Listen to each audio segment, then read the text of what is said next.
నమస్తే. ఇన్నాళ్ళు నన్ను సపోర్ట్ చేస్తూ, ఎంకరేజ్ చేస్తూ మీ ప్రేమని నాకు అందిస్తున్న ప్రతి ఒక్కరికి కృతజ్ఞతలు. అలాగే ఈ వీడియో కూడా ఖచ్చితంగా మీకు ఉపయోగపడుతుంది. లైక్, షేర్ అండ్ సబ్స్క్రైబ్ చేసి మీ సపోర్ట్‌ని నాకు అందించండి. అలాగే ఈ వీడియో పట్ల మీకున్న అభిప్రాయాన్ని కామెంట్ సెక్షన్‌లో కామెంట్ చేసి తెలియజేయండి. ఇప్పుడు వీడియోని చూద్దాం. నమస్తే, వెల్కమ్ టు అవర్ ఛానల్. నేను పద్మిని. ప్రస్తుతం మనతో పాటు astrologer, tarot card reader and crystal healer Anupama గారు ఉన్నారు. మాట్లాడదాం. అనుపమ గారు నమస్తే అండి. నమస్తే పద్మిని గారు. ఎలా ఉన్నారు అనుపమ గారు? బాగున్నానండి, థ్యాంక్ యూ. ఫైన్. అనుపమ గారు, పంచగ్రహ కూటమి, ఆ కూటంలోనే ఉన్నాం ఇప్పుడు. ఆల్రెడీ పంచగ్రహ కూటంలోనే ఉన్నాము. చాలా మంది చెప్పేది ఏంటి అంటే పంచగ్రహ కూటమి 5th and 6th వస్తోంది అని అంటున్నారు, విచ్ ఇస్ నాట్ కరెక్ట్. షష్టగ్రహ కూటమి అప్పుడు జరగబోతోంది. బట్ ఇప్పుడు ప్రెసెంట్ మాత్రం ఎప్పటి వరకు ఉందండి పంచగ్రహ కూటమి? 5th మనకి పంచగ్రహ కూటమి 15th వరకు ఉంటదండి. సో జూన్ 15th వరకు పంచగ్రహ కూటమిలోనే ఉంటాం మనం. రైట్. అసలు ఈ పంచగ్రహ కూటమి ఏ గ్రహాల ద్వారా ఏర్పడుతోంది? అలాగే షష్టగ్రహం అంటే 6 గ్రహాలు, మరి ఆ షష్టగ్రహ కూటమి ఎప్పుడు ఏర్పడుతోంది? ఏంటి దీనివల్ల? అంటే గ్లోబల్ గా ఏమైనా ఇంపాక్ట్స్ ఉంటాయా? పర్సనల్ ఇండివిజువల్ గా మన లైఫ్స్ లో కూడా ఏమైనా ఇంపాక్ట్ ఉంటుందా? What is your analysis Anupama గారు? షష్టగ్రహ కూటమి అయితే మనకి రేపు ఆల్రెడీ జూన్ 1st కి యురేనస్, మనం చాలా మంది నెగ్లెక్ట్ చేస్తారండి. వేదిక్ ఆస్ట్రాలజర్స్ యురేనస్ ని కన్సిడర్ చేయరు, వెస్టర్న్ లో కన్సిడర్ చేస్తారు. కానీ వేదిక్ లో కూడా మనం కన్సిడరేషన్ ఎక్కడ తీసుకోవాలంటే మండేన్ ఆస్ట్రాలజీ, అంటే గ్లోబల్ ఈవెంట్స్ ప్రెడిక్షన్స్ చేయడానికి మనకి ఈ ప్లానెట్స్, అవుటర్ ప్లానెట్స్ మనకి చాలా ఇంపార్టెంట్ అయిపోతాయి అన్నమాట. For example Neptune, Uranus, Pluto, ఈ 3 గ్రహాలు రవికి దూరంగా ఉంటాయి, పృథ్వీ పైన ఎఫెక్ట్స్ పడవు అని అనుకుంటూ ఉంటాం మనం. లేదండి, పడతాయి. డెఫినెట్లీ పడతాయి. అంటే ఇవి జనరేషనల్ గా చేసే చేంజెస్ అన్నమాట. ఒక కంప్లీట్ ఒక జనరేషన్ ని మార్పు తీసుకొచ్చే ప్లానెట్స్ అన్నమాట ఇవి.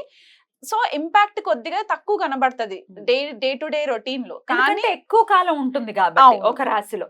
ఎంతండి సుమారుగా యురానస్? ఇప్పుడు యురానస్ వచ్చేసి మనకి 84 సంవత్సరాలు పడుతుందండి మొత్తం ఒక రెవల్యూషన్ కంప్లీట్ చేయడానికి. అంటే ఏ రాశి నుంచి మొదలెట్టుకుంటే మళ్ళీ ఆ రాశి దగ్గరికి రావడానికి 84 years పడుతుంది. అంటే ఒక రాశిలో 7 సంవత్సరాలు ఉంటది అనమాట యురేనస్. సో ఇప్పుడు యురేనస్ వృషభ రాశిలోకి ఎంటర్ అయింది. మేషం అగ్నితత్వ రాశి నుంచి ఇప్పుడు భూతత్వ రాశిలోకి ఎంటర్ అయింది. అక్కడే ఆల్రెడీ మనకి కొన్ని గ్రహాలు ఉన్నాయి. గురువు, శుక్రుడు, బుధుడు, రవి, ఈ 4 గ్రహాలు ఉన్నాయి. సో ఇప్పుడు యురేనస్ మనకి మొన్న జూన్ 1st కి ఎంటర్ అయినప్పుడు పంచగ్రహ కూటమి లాగా మనం కన్సిడర్ చేసుకోవచ్చు. కానీ జూన్ 5వ తారీఖు 6వ తారీఖు మాత్రం చంద్రుడు ఎంటర్ అవుతాడు కాబట్టి మనకి షష్టగ్రహ కూటమి ఏర్పడుతుంది. సో జనరలీ ఆల్రెడీ మనకు ఒకసారి కోవిడ్ ఇన్సిడెంట్ జరిగింది కాబట్టి షష్టగ్రహ కూటమి అంటే రకరకాలుగా భయాలు ఉన్నాయి జనాలలో. అదే కోవిడ్ రావడం, లాక్డౌన్ రావడం, అట్లాంటి సిచ్యువేషన్స్ ఉండవు. ఎందుకంటే ఇక్కడ మనకి ఆ వాయుతత్వం ఎక్కడ కనిపించట్లేదు. అంటే బ్రీదింగ్ ఇష్యూస్ కి, వైరస్ స్ప్రెడ్ అవ్వడానికి అట్లాంటి ఇష్యూస్ కనబడట్లేదు. కానీ యురేనస్ అనే ఈ గ్రహం ఏంటి అంటే బేసికలీ మనకి కొద్దిపాటిగా హయ్యర్ వర్షన్ ఆఫ్ బుధుడు అని చెప్పుకోవచ్చు అనమాట. ఓకే, మనకి ఏరోస్పేస్ ఇండస్ట్రీస్ అవ్వచ్చు, sudden shocks, sudden earthquakes రావడానికి, భూకంపాలు రావడానికి, ఏదైనా సడన్ గా జరిగిపోవడానికి అన్నమాట. ఎందుకంటే రూలింగ్ వచ్చేసి కుంభరాశిని రూల్ చేస్తారు యురేనస్. మనకి తెలుగులో ఏమంటారంటే అరుణుడు అని కొంతమంది అంటారు, ప్రజాపతి అని కొంతమంది అంటారు, ఇంద్రుడు అని కొంతమంది అంటారు. సో ఇప్పుడు ఇంద్రుడి నేచర్ మనకి స్వతహాగా మైథలాజికల్ స్టోరీస్ తెలిసిన ప్రకారం అయితే కొద్దిగా అగ్రెసివ్ గానే ఉంటూ ఉంటారు. కాబట్టి ఈ ప్లానెట్ కొద్దిగా ఇరెటిక్ బిహేవియర్ ఉంటుంది అనమాట. అంటే రెబెల్ గా ఉండే ఛాన్సెస్ ఎక్కువ ఉంటాయి. ఆ డామినెన్స్ అంతా కూడా కొద్దిగా రెబెలియన్ గా ఉంటుంది అనమాట. సో ఎప్పుడైతే ఇలాంటి గ్రహము మనకి భూతత్వ రాశిలోకి ఎంటర్ అయ్యి 0 degrees లో ఉంటుంది ఇప్పుడు ప్రెసెంట్ గా. ఎందుకంటే స్లో మూవింగ్ ప్లానెట్, మనం శనినే అనుకుంటాము, శని కంటే ఇంకా స్లో మూవింగ్ ప్లానెట్ కాబట్టి 0 degrees టారస్ లో ఉంది ఇప్పుడు ప్రెసెంట్. అంటే కృతికా నక్షత్రంలో ఉంటుంది. అక్కడే మనకి గురుడు 8 degrees లో కృతికాలోనే ఉంటారు.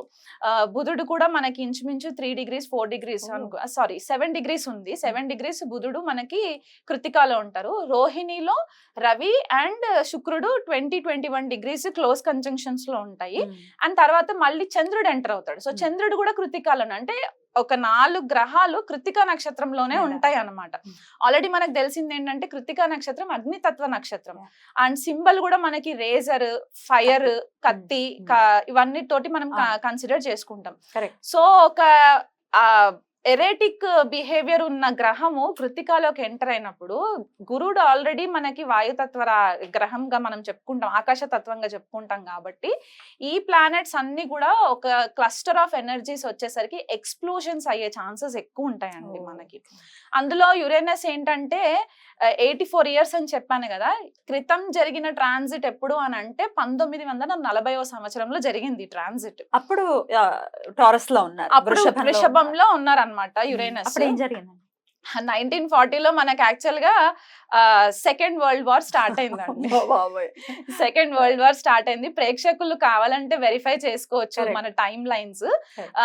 సో 1939 అంటే ఆల్మోస్ట్ మేషరాశిలో నుంచి లీవ్ అయ్యి టారస్ లోకి ఎంటర్ అయ్యే టైం కంటే సెప్టెంబర్ 1939లో 1939వ సంవత్సరంలో మనకి సెకండ్ వరల్డ్ వార్ స్టార్ట్ అయ్యి అదొక 7 సంవత్సరాలు కంటిన్యూ అయ్యింది అనమాట. సో 46 వరకు మనకి అది కంటిన్యూయేషన్ లోకి వచ్చి అప్పుడు మనకి సెకండ్ వరల్డ్ వార్ మొత్తము ఒక పీస్ లెవెల్లోకి వచ్చింది. సో ఆ దేశాల పైన యుద్ధాలు జరగడం, రకరకాల ఇష్యూస్ మనం ఫేస్ చేసాము, ఫైర్ ఎక్స్ప్లోషన్స్ ఇట్లాంటివన్నీ చూసాం. సో ఇప్పుడు కూడా ఇంచుమించు వార్ వస్తుందా అంటే నేను 100% వార్ వస్తుంది రావాలని ఏం లేదు, వరల్డ్ వైడ్ గా ఎక్కడైనా వరల్డ్ వైడ్ గా ఎక్కడ. ఇప్పుడు ఓన్లీ మన ఇండియాకే జరగాలని లేదు కదా, గ్లోబల్ గా ఎక్కడైనా జరగచ్చు. ఇప్పుడు యుక్రెయిన్ లో ఆల్రెడీ ఎట్లాంటి వాతావరణం ఉందో మనకు తెలుసు. సో ఇది ఇంకొంచెం ఎన్హాన్స్ చేస్తుందని అనుకోవచ్చా ఈ గ్రహ కూటమి? అవునండి, అవుతుంది. యుఎస్ తోటి కూడా కొద్దిగా ఇష్యూస్ రావడము, యుఎస్ రష్యా యుక్రెయిన్ కి ఇష్యూస్ రావడము, మళ్ళీ ఇప్పుడు మనకి ఇక్కడ అరబ్ కంట్రీస్ లో కూడా మనకి కొద్దిపాటిగా ఇష్యూస్ రావడము, ఇండియా వైపు కూడా మనకి ఇప్పుడు ఇండియా ప్రకారం తీసుకుంటే మన భారతదేశ ఇండిపెండెన్స్ వచ్చిన చార్ట్ ప్రకారం చూసుకుంటే గనక మనది వృషభ లగ్నం అవుతుంది. సో లగ్నంలోనే మనకి షష్టగ్రహ కూటమి అనేది ఏర్పడుతుంది. ఈ రిజల్ట్ మనకి ఆ రోజే కనిపిస్తుందా అంటే ఆ రోజు కనిపించక్కర్లేదు. ఇది ఒక ప్రాసెస్, స్లో మూవింగ్ ప్రాసెస్ కాబట్టి it will take some time అన్నమాట. ఆ మొత్తం ఎనర్జీస్ అంతా కల్మినేట్ అయ్యి మనకు ఒక ఎండ్ రిజల్ట్ రావడానికి. కాకపోతే ఇక్కడ మనకి ఇంటర్నేషనల్ లెవెల్లో కూడా మనకి కొద్దిపాటిగా ఇప్పటి వరకు ఏదైతే మనకి ఆ ఫ్రీనెస్ ఉండిందో in terms of international leaders తోటి మనకి కమ్యూనికేషన్స్ అవ్వచ్చు, లేకపోతే మనకి వాళ్ళతో ఉన్న ఫ్రెండ్షిప్స్ అవ్వచ్చు, కొద్దిపాటిగా డిస్టర్బ్ అయ్యే ఛాన్సెస్ ఉంటాయండి. మన నేషనల్ లీడర్స్ కి కూడా కొద్దిపాటిగా థ్రెట్ ఉండే ఛాన్సెస్ కూడా ఉన్నాయి రాజకీయ నాయకులకి. అండ్ మనకి ఇంకొకటి ఏంటి అంటే ఇప్పుడు ఇండియా చార్ట్ అని చెప్పేసి అనుకున్నాం కాబట్టి మనకి నార్త్ లో ఎక్కువ ఇది చూసుకుంటే భూకంపాలు వచ్చే ఛాన్సెస్ మనకి నార్త్ లో ఎక్కువ కనబడుతూ ఉంటాయి. సో ఈ గ్రహాలన్నీ వీక్షణ మనకి వృశ్చిక రాశి పైన పడుతుంది. ఇప్పుడు అందరి కళ్ళంతా వృశ్చిక రాశి పైన ఉంటుంది అనమాట. ఎందుకు అంటే ఈ షష్టగ్రహాలన్నీ కూడా 7th ఆస్పెక్ట్ వృశ్చిక రాశి పైన పడుతుంది.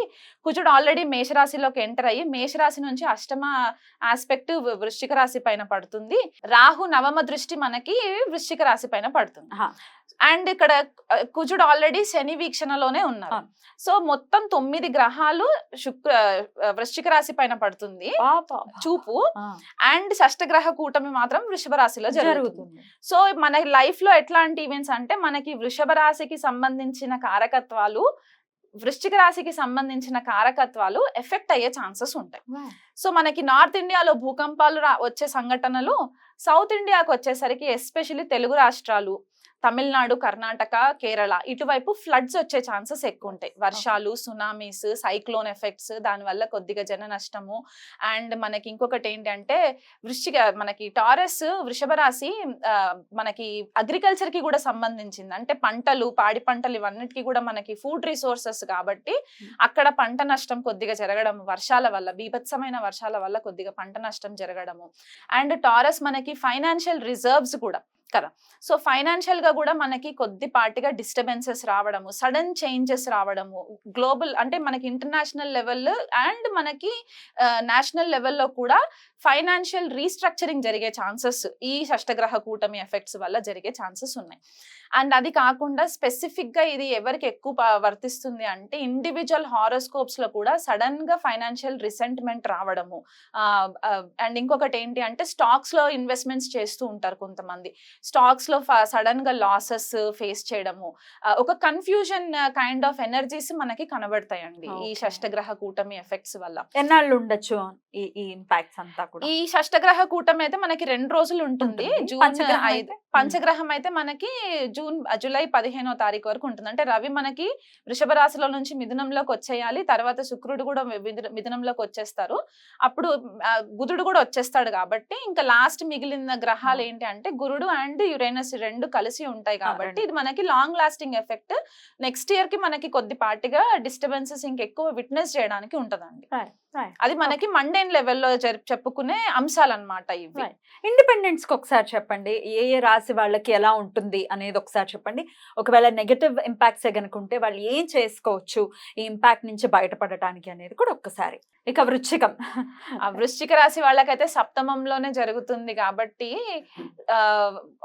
వైఫ్ కానీ హస్బెండ్ కానీ ఏదన్నా ప్రాబ్లమ్స్ ఉంటే కూర్చొని మాట్లాడుకొని సార్ట్ అవుట్ చేసుకోవడము. ఈ 1 మంత్ వరకు వీలైనంత మట్టుకు సీరియస్ అవుతున్న ఇష్యూస్ అంటే గనక కొద్దిపాటిగా 1 మంత్ వరకు బ్రేక్ ఇచ్చేసుకొని దాని తర్వాత డిస్కషన్స్ చేసుకోవచ్చు. హెల్త్ పరంగా కూడా కొద్దిపాటిగా కేర్ఫుల్ గా ఉండాలి. ఎస్పెషలీ మనకి లోవర్ బాటమ్ ఏరియాస్ ఎవరైతే ఉంటాయో మనకి అక్కడ పార్ట్స్ ఆఫ్ ద బాడీ అవి కొద్దిగా కేర్ఫుల్ గా ఉండాలి.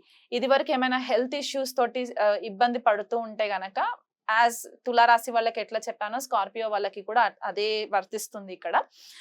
ఎందుకు అనంటే మనకి వాటర్ సైన్ అయిపోయింది, ఇమోషనల్ టర్మాయిల్ ఉంటదండి స్కార్పియో వాళ్ళకి. వాళ్ళకి అంటే వాళ్ళు స్వతహాగా వాళ్ళు వెళ్ళి ఎక్కడ ఏ గొడవ పెట్టుకోకపోయినా కొన్నిసార్లు వాళ్ళకి తెలియకుండా వాళ్ళని లాగేస్తూ ఉంటారు అనమాట ఈ పర్టిక్యులర్ ట్రాన్సిట్ వల్ల. అండ్ ఒకవేళ ఎవరైనా అకల్ట్ ప్రాక్టీసెస్ నేర్చుకోవాలి అంటే గుప్త విద్య ఎవరైనా నేర్చుకోవాలి అనుకునే వాళ్ళు ఉంటారో, అది జ్యోతిష్యం అవ్వచ్చు, టారో అవ్వచ్చు, ఇలాంటిది ఏదైనా నేర్చుకోవాలనుకుంటే this is the right time. అదొకటి బెనిఫిట్. వీళ్ళు ఇంట్రెస్టెడ్ కూడా ఉంటారేమో కదా. వృశ్చిక రాశి వాళ్ళకి అకల్ట్ పైన చాలా ఇంట్రెస్ట్ ఉంటుంది. అండ్ యురేనస్ అక్కడ ఆల్రెడీ వాళ్ళకి సప్తమంలో ట్రాన్సిట్ కాబట్టి, అండ్ యురేనస్ జనరల్ గా ఎగ్జాల్టేషన్ సైన్ స్కార్పియో అన్నమాట, మనకి ఉచ్చ పొందుతాడు స్కార్పియోలో వృశ్చిక రాశిలో. సో ఈ టైం పీరియడ్ ఏంటంటే వీళ్ళకి హాఫ్ ట్రాన్సిట్ అన్నమాట, 42 years కి ఒకసారి వచ్చే ట్రాన్సిట్ లాగా కన్సిడర్ చేసుకోవచ్చు వీళ్ళకి. సో ఈ ఆస్ట్రాలజీ పైన కూడా వీళ్ళకి ఇంట్రెస్ట్ ఉంటే అటువైపు కూడా వెళ్ళొచ్చు. సో ఓవరాల్ గా అన్ని రాశుల వాళ్ళకి కూడా చెప్పారు కాబట్టి ఏదైనా రెమెడీ ఉందా? మీరు ఆల్రెడీ చెప్పారు ఏ పనులు చేయకుండా జాగ్రత్తగా ఉండండి అనేది కూడా వన్ ఆఫ్ ద రెమెడీస్ అని చెప్పుకోవచ్చు. అయినప్పటికీ ఇంకా ఆరాధన విషయంలో ఏదైనా చెప్తారా?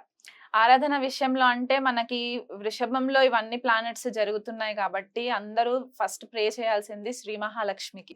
ఎందుకంటే మనకి రిసోర్సెస్, ఫైనాన్షియల్ రిసోర్సెస్ అవ్వచ్చు, అబండెన్స్ అవ్వచ్చు, భూమికి సంబంధించి పంటలు ఇవన్నీ కూడా వృషభ రాశికే సంబంధించి ఉంటాయి కాబట్టి శ్రీ మహాలక్ష్మికి ఆరాధన చేసుకోవడము, లక్ష్మి అష్టోత్తరం చదువుకోవడము, ఆవు నెయ్యితో దీపం పెట్టడము, ఇట్లాంటివి రెగ్యులర్ గా చేయాలి 1 month కూడా. అండ్ ఇంకొకటి ఏంటి అంటే మనకి స్కార్పియో కూడా యాక్టివ్ అయిపోయి ఉంది కాబట్టి, అండ్ ఈ మెయిన్ ప్లానెట్స్ ఏవైతే ఉన్నాయో ఈ గ్రహాలన్నీ కూడా కృతికాలో జరుగుతున్నాయి కాబట్టి, యుతి మొత్తం కృతికాలో ఉంది కాబట్టి సుబ్రహ్మణ్యేశ్వర స్వామి ఆరాధన చాలా ఇంపార్టెంట్.